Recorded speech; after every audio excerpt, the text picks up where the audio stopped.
Now, as a final look, we'll just take a quick look at some of his familial relationships. We talked about the fourth house, which represents the home, but it also represents mother. And so as we look at the different parts of the chart, we look at the fourth house, we see that Taurus is the sign on the fourth house cusp. And when we're looking astrologically at a house and how it's going to perform in someone's chart, we always look at the ruling planet of the sign on the cusp. So in this case, it's Venus. That very strong Venus in Pisces provides the energy for the fourth house. So we know the fourth house is one of his strongest houses. Now, I don't know what our subject's relationship was to his mother, but likely I would say based on this that it was probably pretty good.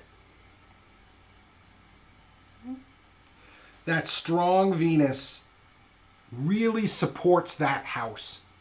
And of course we have Jupiter in it, which just makes everything bigger. So likely, if I had to say who he got along with best, it was probably his mom. In addition to the 10th house being our public awareness house and our career house, it is also our father's house. And in this particular case, our subject had Scorpio on the midheaven. And so as we look at that, we can kind of look at a couple different ruling planets.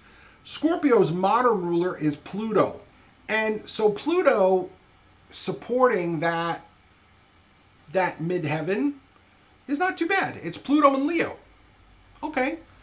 Gives it a little bit more of an egotistical flavor because it's in Leo, but that's okay.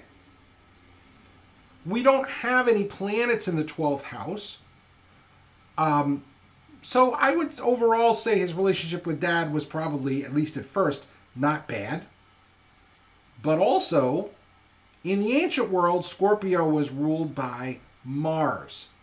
So if we look at Mars also, way down here, and we have Mars in Pisces, and that is a ruler that will struggle. And so when it comes to his relationship with his dad, we could probably say that it wasn't as good. Doesn't look like it was terrible, at least at its base, but relationship with mom was probably a lot better.